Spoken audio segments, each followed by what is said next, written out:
people find that 15, 20 minutes beforehand gets them more sort of psyched up or more excited or feel more prepared. As I say, work away.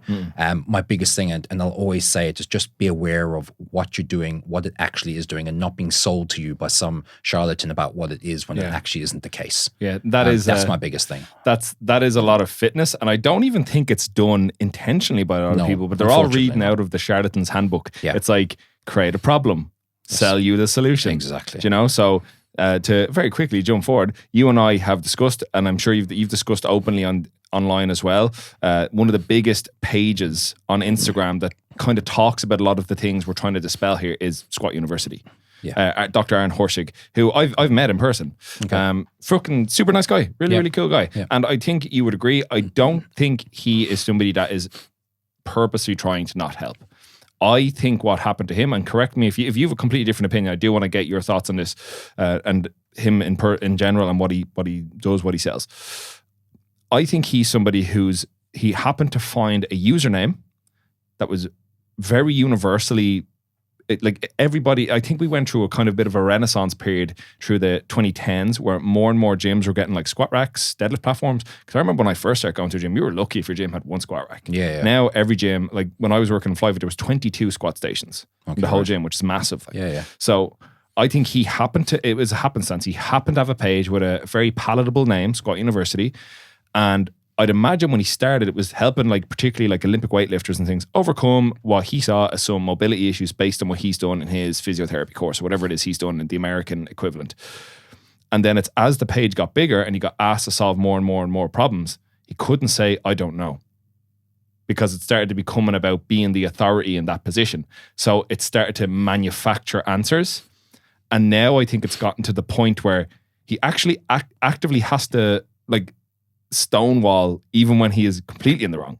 Yep. Do you know what I mean? And it's because it will impact his brand if he was to backpedal. Because I know he's actively said going in and warming up on an empty bar is not an efficient way to warm up. And I personally would quiz that because I'm not training as long as this guy and I can out squat him. Do you know what I mean? Now I'm not. I know there's far more that goes into it than strictly just how hard you train. Yeah. But still, for somebody who's in the game as long as he is, for somebody who is doing what he does, I think taking that stance when you have not a leg to stand on is a pretty like precarious position to put yourself in as a professional and as somebody with a lot of eyes.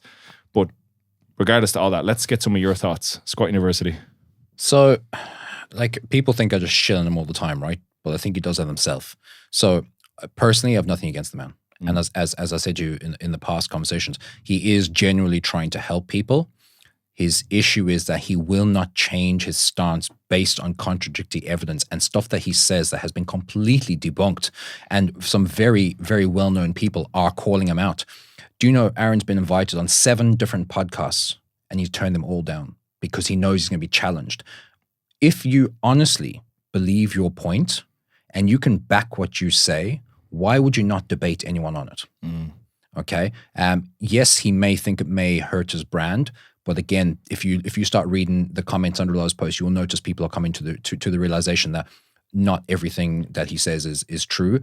Yes, some people find some stuff helpful, and that's all good and well. But what we need to remember is that just because you feel this does not mean this is happening. We have to stop that narrative that everyone experiences a certain movement issue or a pain issue has the same problem, which therefore means have the same resolution. I can have 20 clients come to me with back pain and I can have 20 different programs given to those people because it's relevant to that person. So one of his biggest things is his foot fetish, right? Now, I wear wide toe shoes because I think they're fucking comfortable. They look like shit to some people. I couldn't care. I don't care what people think. I wear them because they're comfortable. They do not cure bunions. They do not cure a load of things that he says. But just coincidentally, he now has a wide box toe shoe wide box squat shoe that's going to solve all your foot issues. So again, we're going to the point where you've created a problem and, just by pure coincidence, look at this. I have the solution for $999. Do you know what I mean? So he has this nocibic view where a particular thing will have an outcome. Yes. And that shit isn't the case.